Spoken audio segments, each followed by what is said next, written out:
What's up, Culture Warriors? Well, the Guardians of the Galaxy cast have officially chosen to pick sides with disgraced director James Gunn. Earlier today, the cast released a statement which advocated for the fired director to be reinstated on the next installment of the film franchise. The statement reads, quote, "We fully support James Gunn. We were all shocked by his abrupt firing last week and have intentionally waited these 10 days to respond in order to think, pray, listen, and discuss. In that time, we've been encouraged by the outpouring of support from fans and members of the media who wish to see James reinstated as director of Volume 3, as well as discouraged by those so easily duped into believing the many outlandish conspiracy theories surrounding him. Being in the Guardians of the Galaxy movies has been a great honor in each of our lives. We cannot let this moment pass without expressing our love, support, and gratitude for James. We are not here to defend his jokes of many years ago, but rather to share our experience having spent many years together on set making Guardians of the Galaxy 1 and 2. The character he has shown in the wake of his firing is consistent with the man he was every day on set, and his apology, now and from years ago, when first addressing these remarks, we believe is from the heart. A heart we all know, trust, and love. In casting each of us to help him tell the story of the misfits who find redemption, he changed our lives forever. We believe the theme of redemption has never been more relevant than now. Each of us looks forward to working with our friend James again in the future. His story isn't over, not by a long shot. There is little due process in the court of public opinion. James is likely not the last good person to be put on trial. Given the growing political divide in this country, it's safe to say that instances like this will continue, although we hope Americans from across the political spectrum can ease up on the character assassinations and stop weaponizing mob mentality.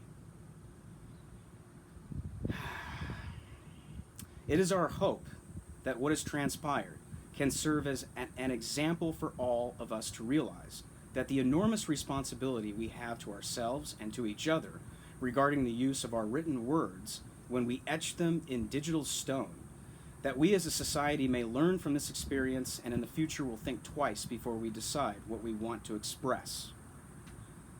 Yeah, big time. And in learning learning, perhaps we can harness this capability to help and heal instead of hurting each other. Thank you for taking the time to read our words, close quote. God, thank God that's over. This statement really blows my mind. It's just pure crazy. Given Disney and Marvel's lack of a vetting process in hiring directors prior to this incident, I think it's very safe to say that if Disney knew what they know now about James Gunn, they would have never hired him in the first place. His tweets about pedophilia and rape and sharing a link from a convicted pedophile and sex offender would be enough red flags for them. This is a company which brands itself as kid-friendly.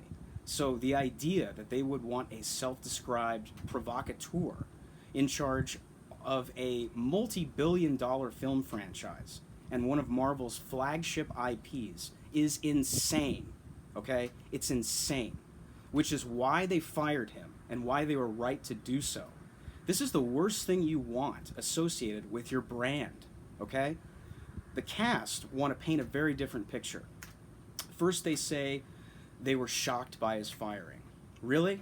You were shocked that there was public outcry over pedo jokes, rape jokes, links from a sex offender, all of this going on within the Me Too culture? You were shocked? Give me a break. And that the company you worked for, they listened to the public outcry and then they acted on it accordingly. If I was Disney and Marvel, I'd be asking the cast, who do you think you work for? You know?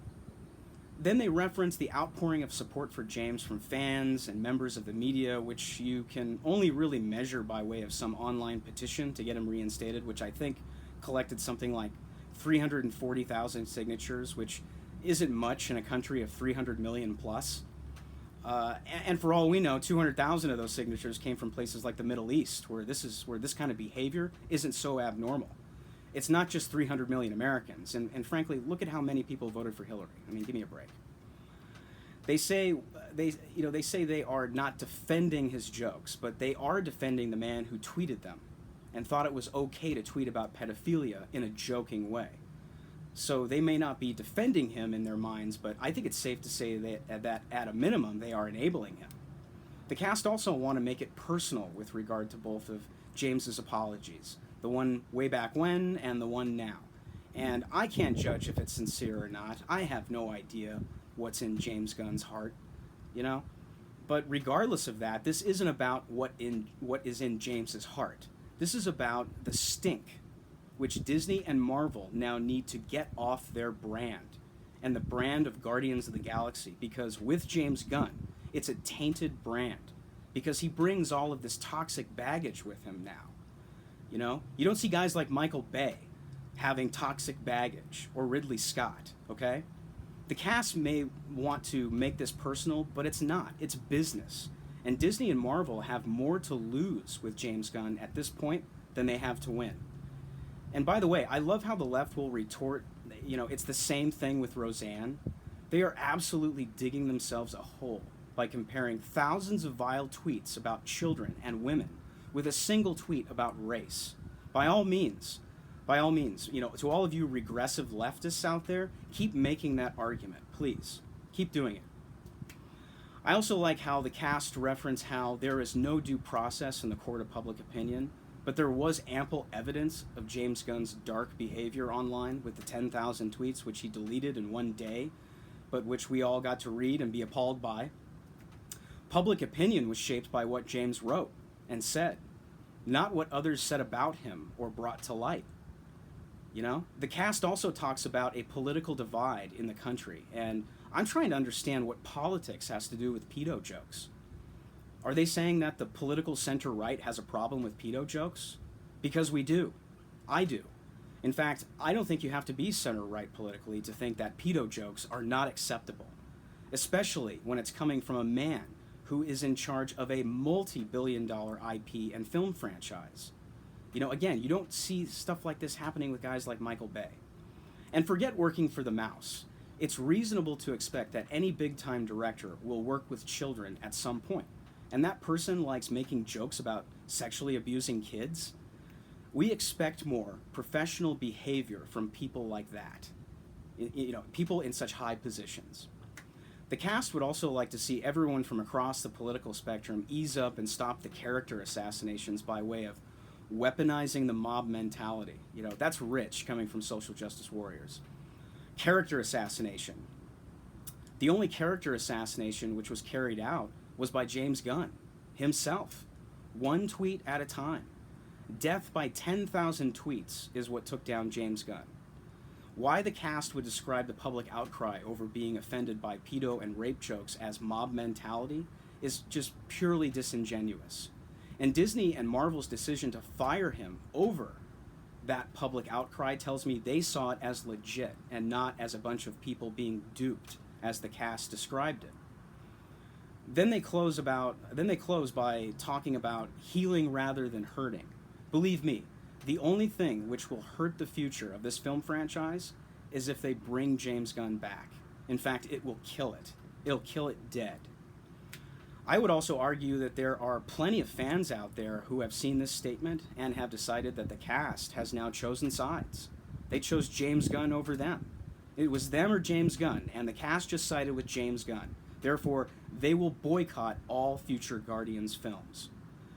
The cast should have stayed neutral and let Disney and Marvel work this out, so as not to bifurcate the audience any more than they have already been.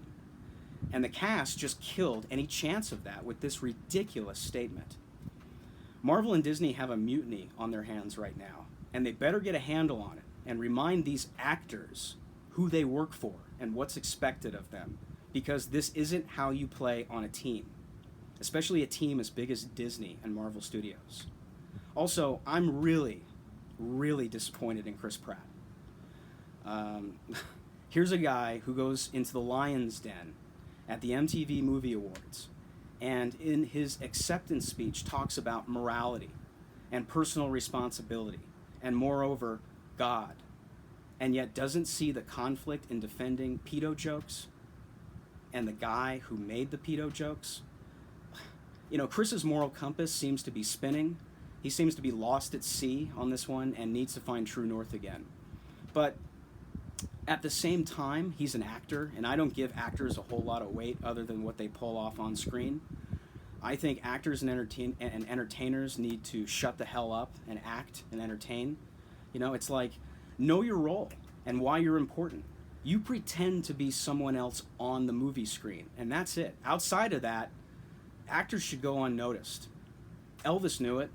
Gene Simmons and Dolly Parton understand that. Hell, even Michael Jordan understands that. You know what? And but moreover, what do you guys think about all of this? What do you think about the cast siding with James Gunn? Are you willing to go to Guardians 3 with a new director, given the cast has sided with James Gunn? Is that a deal breaker or not? Does it disappoint you that the cast has spoken up? Would you have rather the cast stay neutral, like me, and just leave it up to the studio to fix and push forward with? Let me know. I'd like to hear your thoughts. Anyway, don't forget to like, subscribe, hit the bell for notification to get more full spectrum culture videos. And don't forget to go check out the Indiegogo campaign for Trump's Space Force.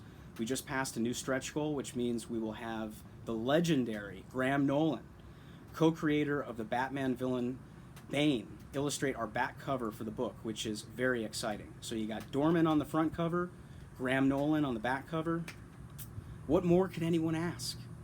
So check out the link and join our ranks today. We appreciate it. Have a great night, and I will speak to you all very soon. Thanks.